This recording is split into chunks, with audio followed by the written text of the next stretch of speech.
Guess what a scared little man does when he wants to fight? He hires somebody to fight on his behalf. And that is what Joe Biden is doing. Biden and the Democrats desperately want a conflict with Russia. They want the military-industrial complex to get flush with cash. They want to make some money.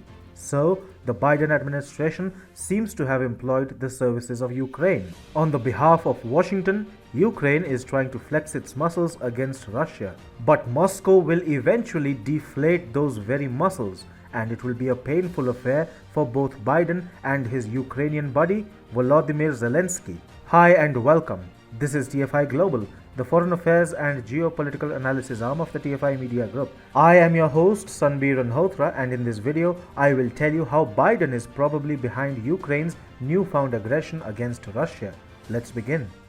Ukraine is once again trying to flare up tensions with Russia, despite having been given a stern warning by Moscow earlier this year, when Vladimir Putin showed his ability to mobilize and deploy a large number of forces right on Ukraine's border without the world even realizing. The United States, NATO and EU, and of course, Ukraine was simply left flabbergasted as Russia showed a kind of aggression against Kiev not seen since the Crimean annexation of 2014. Mind you, the massive Russian troop buildup earlier this year was also due to the fact that Ukraine chose to poke Moscow at the behest of the newly inaugurated Biden administration. One would have thought that Ukraine and its allies would have learned their lessons, but that is certainly not the case. As it turns out, Ukraine has once again teamed up with Joe Biden to somehow give rise to tensions with Russia, which would help the Democrat-led administration in Washington to justify their coercive tactics against Moscow, apart from stamping authority over their eternal anti-Russia narrative.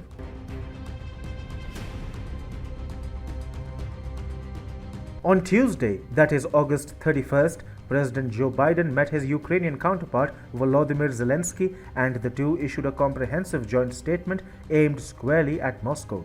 The joint statement condemned Russia for its perpetrated aggression against Ukraine and stated, "The United States does not and will never recognize Russia's perpetrated annexation of Crimea and reaffirms its full support for international efforts, including in the Normandy format aimed at negotiating a diplomatic resolution to the Russian-led conflict in eastern Ukraine on the basis of international law, including the UN Charter." The joint statement added, "The United States supports Ukraine's efforts to use the Crimea platform to focus international attention and action on the humanitarian and security costs of Russia's occupation of Crimea with the aim of peacefully restoring Ukraine's control over this territory in accordance with international law." And what efforts, pray tell, has Ukraine been taking to focus international attention on Russia's actions in Crimea? Well, Kiev hosted the Maiden Crimea Platform Summit on August 23rd, which saw the participation of senior officials from 46 nations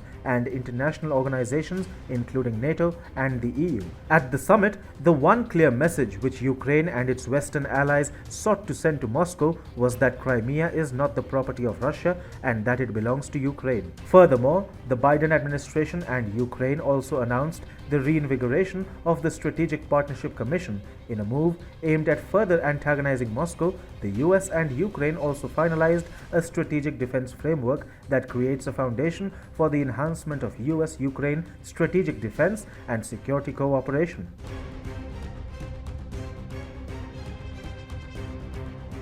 In talks with Joe Biden, Ukraine's President Zelensky sought to project Russia as the ultimate evil of the world, which must be countered by the free world order together. Supposed Russian human rights abuses and excesses were also discussed. However, Kiev gave a convenient pass to the fact that it has, for 7 years now, blocked the flow of water into the Crimean Peninsula only because it has fallen under Russian control.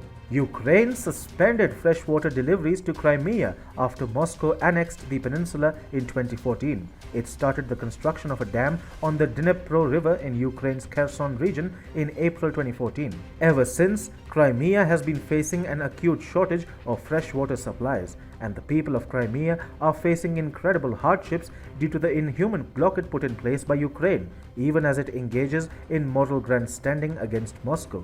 Putting on display a naked show of shamelessness, Ukraine has also said that water deliveries will be resumed after Russia returns Crimea under Ukraine's control.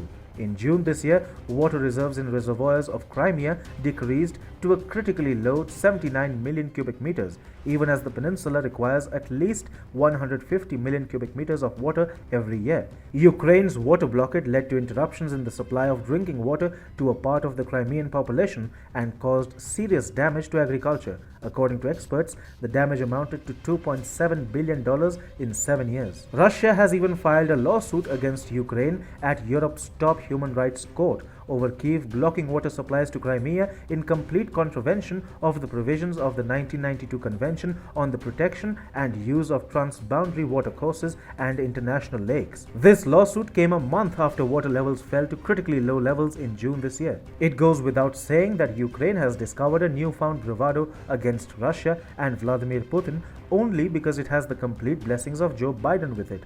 That Biden had abandoned Ukraine earlier this year as Russia mobilized hundreds of thousands of troops is a different matter altogether.